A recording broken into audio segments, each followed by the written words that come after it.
vidéo. La suite de cette semaine, c'est effectivement GTA 6 qui a été leak et on parle de l'une des plus grosses franchises au monde. But fortunately, we didn't lose Nvidia CEO on hack and attack leak. any customer information and any sensitive information. They got access to source code, which of course we don't like. Forcément, ça a fait beaucoup d'articles. Il y a notamment Samsung, Ubisoft, LG, Vodafone, plein d'autres. And a mysterious overseas hacking group targeting major tech companies. The FBI is now asking the public for help trying to track them down. Un groupe cybercriminel qui s'appelle Lapsus. Lapsus. Un enfant, c'est tout ce qu'il a fallu pour déclencher ce que vous venez de voir. Le 18 septembre 2022, des informations confidentielles concernant le jeu le plus attendu de toute la décennie ont été rendues publiques. Quelqu'un s'est infiltré dans l'une des boîtes les plus influentes de l'histoire du jeu vidéo. Et ça, ce n'est que l'ultime attaque qui couvre des dizaines d'autres attaques et des millions d'euros de détournés. Et ce qui choque le plus, c'est que le cerveau derrière toutes ces opérations n'est même pas majeur. Et pour lui, tout va changer le jour où la police va organiser un raid pour le capturer. FBI. Voici l'histoire de l'enfant qui a fait trembler les plus grandes entreprises du monde. L'enfant recherché par le FBI, l'enfant qui d'un clic de souris pouvait causer des millions de dollars de dégâts. L'enfant qui a été condamné pour ses crimes à passer sa vie entière en captivité. Voici l'histoire d'Erion Kurtai. Énormément d'informations à propos d'Erion Kurtai ont été effacées d'internet et les premières réelles traces de son existence sont trouvables ici, sur sa chaîne YouTube. On peut y trouver des vidéos datant de 2015. À l'époque, Erion n'a que 10 ans et semble innocemment filmer quelques scènes de son quotidien. Il s'amuse avec des amis, des membres de sa famille et il est visiblement passionné de moto. Rien n'indique réellement que Erion s'apprête à devenir l'enfant le plus recherché du FBI. Et la prochaine trace de son existence sur internet, on la trouve ici, sur les forums de Hypixel. Hypixel, c'est le plus grand serveur Minecraft au monde. Des dizaines de milliers de personnes se connectent tous les jours pour jouer à de nombreux mini-jeux, et en 2017, Erion va pas mal jouer à Hypixel. Et ça on le sait parce qu'en 2017, il va se faire bannir du serveur. Erion, il a été banni parce qu'il a été vu en train de tricher, en train d'avoir un Le petit c'est un génie. cheat qui lui permet de gagner plus facilement ses combats en PvP. On le voit poster un message. C'est-à-dire, tu vas jouer au jeu jusqu'à on va te bannir. C'est-à-dire, tu es fort. Il est fort, il est fort, il est un génie. Sur le forum expliquant qu'il n'était pas en train de tricher, qu'il utilisait simplement 2 souris pour cliquer 2 fois plus vite et que c'est un ami qui lui avait montré cette Vous avez vu la stratégie qu'il utilisait. Il utilisait deux souris, c'est-à-dire dès que les gens tapent un, lui tape deux. C'est un génie. technique. Et ça, c'est une explication qui ne va pas du tout convaincre les modérateurs, parce que, en effet, ça sent le mensonge. À l'époque, Erion n'a que 12 ans et commençait donc déjà à télécharger des logiciels de triche sur Minecraft. Et en vrai, ce sont des choses assez basiques, n'importe qui pourrait le faire, c'est rien d'impressionnant. Sauf que presque un an plus tard, en avril 2018, Erion va poster un message intriguant sur le forum. Bonjour, est-ce que Hypixel serait prêt à offrir une récompense à ceux qui trouvent des bugs dans leur système? C'est en effet quelque chose que beaucoup de boîtes font. Ils vont proposer des récompenses aux hackers qui trouvent des failles, comme ça les pousse à les dévoiler et pas à les utiliser. C'est quelque chose de assez basique et pourtant on va lui répondre que ça paraît très peu probable. Et donc il précise, au cas où c'était pas clair, qu'il parle pas de bugs qui affectent le gameplay, qui rendent le jeu moins chouette à jouer, non, il parle bel et bien de bugs de sécurité, des problèmes qui pourraient compromettre l'intégrité du serveur. Erion Où est-ce que lui a trouvé tout ça? semble savoir quelque chose, il semble vouloir échanger son savoir contre une récompense. Du moins, il C'est ça, le savoir égale récompense. semble s'intéresser suffisamment à l'informatique pour pouvoir trouver des problèmes, les dévoiler et les révéler au propriétaire si ce dernier le récompense. Mais ce jour-là, on l'envoie balader. Vouloir faire le bien en trouvant des problèmes de sécurité et en les rapportant à la modération contre une rémunération. Faire le bien. C'est le seul poste qu'on aura d'Erion où il tente de faire le bien. Il semble énormément s'intéresser au hacking, à la cybersécurité et cet intérêt va très vite se confirmer quand le 15 septembre 2018, il va réussir à usurper l'identité d'un propriétaire de serveur Minecraft. Et il va en profiter pour détruire une partie des constructions qu'il y avait sur la map. Erion semble avoir fait un petit pas dans la cybersécurité. Mais au final, on n'en sait pas grand chose. Est-ce qu'il a juste trouvé les logs du compte sur un post-it? Est-ce qu'il a infiltré l'ordinateur d'un parfait inconnu en sachant précisément qui il était? Ou est-ce que c'est juste un bug? Erion aurait été pris dans un bug qui lui aurait permis pendant un court laps de temps de faire n'importe quoi sur un serveur. On ne sait pas ce qui s'est passé ce jour-là réellement. On sait juste que Erion en a profité pour détruire des constructions sur Minecraft. Quelque chose d'assez innocent en fait, parce qu'au final, les propriétaires, ils avaient un backup de la map, ils avaient une sauvegarde. Donc rien n'a été réellement perdu. Donc là, actuellement, on ne sait pas si Erion, c'est un génie de l'informatique qui a réussi à s'infiltrer sur un PC inconnu, ou juste un enfant qui a trouvé les logs d'un compte Minecraft sur un post-it et qui a décidé de s'amuser avec. Mais les doutes vont très vite se dissiper parce que le prochain passage de Erion sur Internet, c'est ici. Ce que vous voyez là, c'est le site internet de la NASA qui s'est fait hacker. Et devinez qui on retrouve dans la liste des hackers? Ok, là, c'est impressionnant. C'était le 25 décembre 2019. Pour Noël, un groupe de hackers avait réussi à s'infiltrer dans le système de la NASA pour simplement faire afficher cette page sur le site. Le chef de l'opération, il s'appelle Nullcoder et c'est lui qui va revendiquer l'attaque sur son Twitter. Le message est très clair, pas de guerre entre hackers, ni de paix pour le système. Joyeux Noël. Aucun vol Ni de paix pour le système. de données, aucune rançon demandée, juste une image pour flex auprès de ses amis, pour augmenter sa street cred, sa réputation dans le milieu du hacking. Comment est-ce qu'en un an on passe de vouloir aider un serveur Minecraft à réussir à s'infiltrer dans le site internet de la NASA? Eh bien pour répondre à cette question, on va devoir s'intéresser à Erion et plus particulièrement à sa condition et à ses motivations. Erion, c'est un enfant qui n'a pas eu une éducation traditionnelle. À l'école, il a du mal à se faire des amis et à côté de ça, il a été diagnostiqué en tant qu'autiste, ainsi que de TDAH, ce qui lui cause des troubles de concentration et d'hyperactivité. Et c'est quelque chose qui va tellement l'impacter dans sa vie qu'il va être pris en charge par les services sociaux après avoir agressé sa propre mère. Et peu de temps après cet incident, il va être rendu à sa mère après avoir lui-même été attaqué par un membre des services sociaux. Vous l'avez compris, mais Erion, il a une adolescence extrêmement mouvementée. Il va être placé en école spécialisée et même là, ils ont du mal à le gérer. Il est isolé, sans amis et incompris. Et au final, Erion, il a qu'un seul souhait, le souhait de n'importe quel adolescent, être accepté dans un groupe. Et ce sentiment d'acceptation, il va le retrouver dans le hacking. Il va s'attirer les regards et l'admiration des gens qu'il rencontre en ligne, d'autres hackers. Pour la première fois de sa vie, Erion a l'impression de faire partie d'un groupe. On le félicite, on l'encourage. Plus il hack, plus il se sent aimé. Et du coup, il va avoir qu'un seul but, augmenter sa réputation pour être admiré par un maximum de monde. Et c'est comme ça qu'à l'âge de 16 ans, en 2021, Erion va rejoindre un tout nouveau groupe de hackers bien plus expérimenté, Infinity Recursion. Le groupe Infinity Recursion, il est connu principalement pour une chose, vendre ses services de hack sur le site cracked.to. Cracked.to, c'est un forum où on y retrouve de tout. Des versions gratuites craquées de logiciels payants, des tutoriels, des outils pour la cybersécurité, et on y retrouve également des gens J'ai jamais entendu de ce site-là. qui proposent leurs services contre une rémunération. Infinity Recursion, c'est un groupe de personnes qui hackent et vendent des adresses mail gouvernementales à des personnes voulant effectuer des EDR, des Emergency Data Requests. Une EDR, c'est quand un gouvernement ou une institution demande des informations confidentielles à une entreprise. Dans le cadre d'une enquête de police, par exemple, la police peut aller voir les entreprises et leur demander les conversations privées des suspects, les informations personnelles, etc., etc. Et cette demande-là, on appelle ça une EDR. Du coup, si vous souhaitez obtenir des informations confidentielles sur une personne précise, il vous suffit de payer Infinity Recursion entre 100 et 250 $ et ils pourront obtenir n'importe quelle information que vous voulez sur la personne que vous ciblez grâce à leur adresse mail gouvernementale volée. Son nom, son adresse, mais également l'entièreté de ses conversations privées. Ils n'ont qu'à simuler une demande d'urgence et les entreprises peuvent leur fournir ce qu'ils veulent. Nous sommes en 2021, Erion, il a 16 ans et il est en train de pirater des adresses mail gouvernementales pour les revendre à des gens clairement mal intentionnés. À côté de ça, Erion, il faisait aussi également ce qu'on appelle du SIM swapping. Il a des gamins. Il a des gamins. Le SIM swapping, c'est très simple. Quelqu'un va se faire passer pour vous auprès de votre opérateur pour simuler un vol de carte SIM. Une nouvelle carte SIM va alors être envoyée au pirate et dorénavant, c'est lui qui va pouvoir récupérer tous les codes de confirmation et SMS de connexion pour vos différents comptes. Il lui suffit de connaître votre adresse mail, demander un changement de mot de passe et si votre téléphone vous servait de double sécurité, c'est fini. Vu que c'est lui qui contrôle votre nouvelle carte SIM, vous ne pouvez rien faire. Il change le mot de passe de votre mail et à partir de là, il change le mot de passe de tous vos comptes. Maintenant, vous vous demandez sûrement comment est-ce que les opérateurs peuvent se laisser berner par un mec random qui les appelle en simulant un vol de carte SIM. Eh bien, si le mec en question, c'est un gamin qui a utilisé une adresse gouvernementale pour demander à de grandes entreprises toutes vos infos perso, eh bien tout à coup, ça devient très simple de se repasser pour vous. Et c'est ça son réel business. Erion, il commence à accumuler énormément d'argent sale et c'est là que tout va aller encore plus loin. Le groupe Infinity Recursion, il va se dissoudre et les quelques membres restants vont créer un tout nouveau groupe, Lapsus.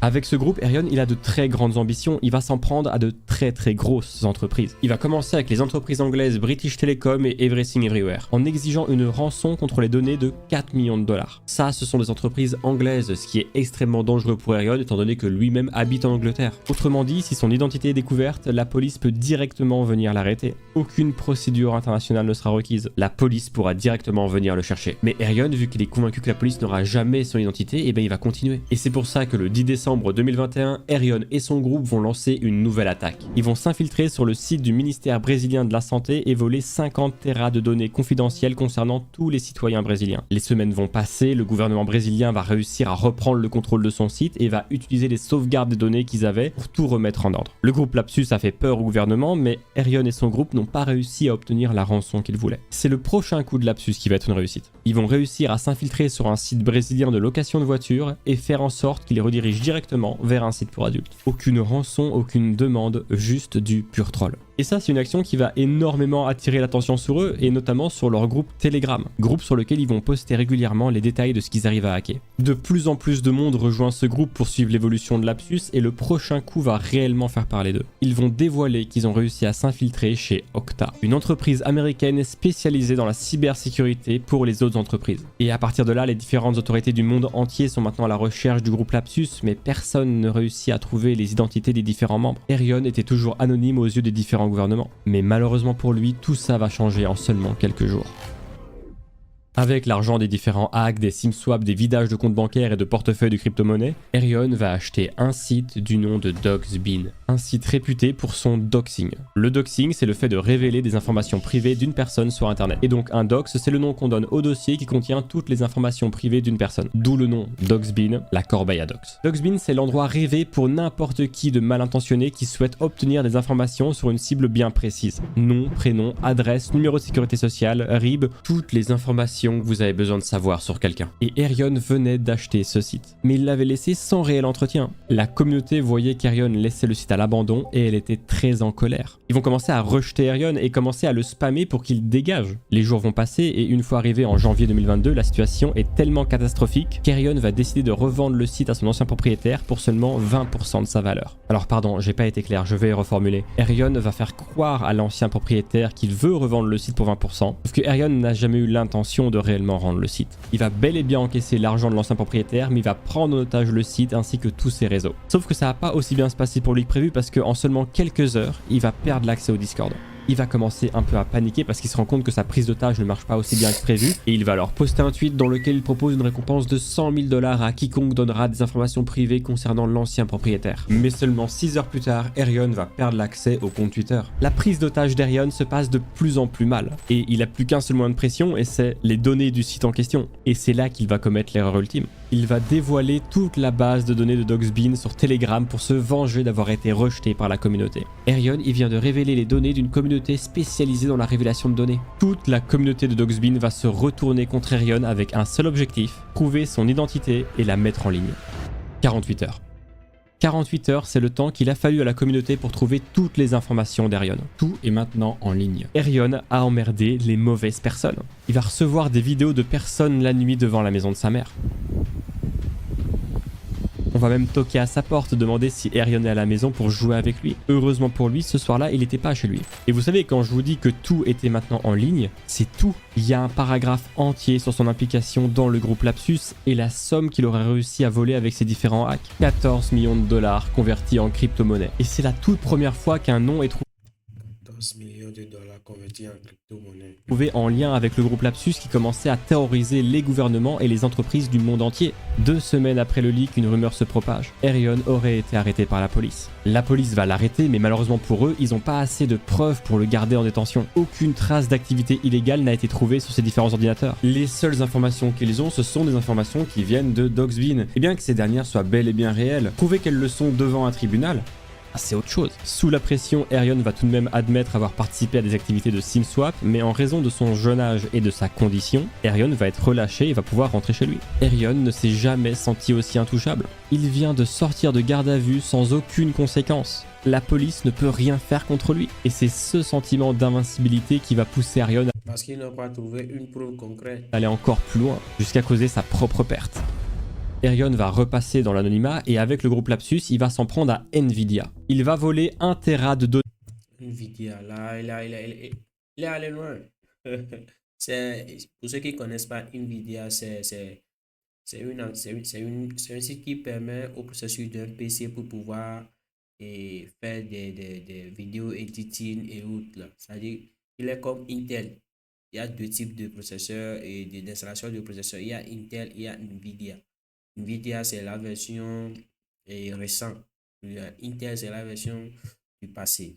Nvidia, il est allé loin. Données confidentielles que Nvidia va tenter de récupérer en envoyant leur propre hacker. Le hacker de chez Nvidia, il va réussir à s'introduire dans les ordinateurs de Lapsus et grâce à un virus, il va rendre les disques durs inutilisables. Le groupe Lapsus n'avait pas du tout prévu ça. Lapsus va à peine réussir à dévoiler quelques dossiers avant que le disque soit hors de contrôle. Nvidia, ils viennent de eux-mêmes se sauver d'une situation avec une méthode complètement illégale parce que envoyer un hacker chez quelqu'un, ça reste illégal même pour Nvidia et ils viennent avec cette action de sauver leurs affaires. Pour Lapsus, c'est dommage, mais ils vont pas perdre de temps parce que seulement quelques jours plus tard, ils vont réussir à pénétrer chez Samsung.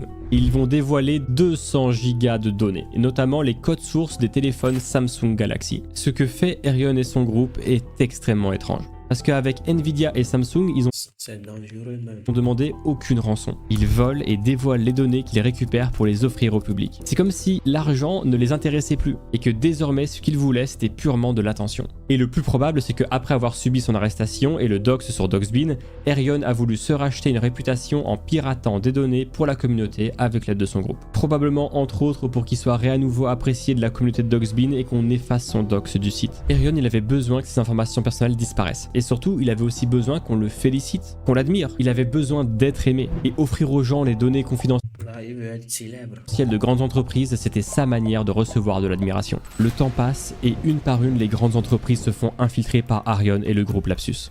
Ubisoft, T-Mobile.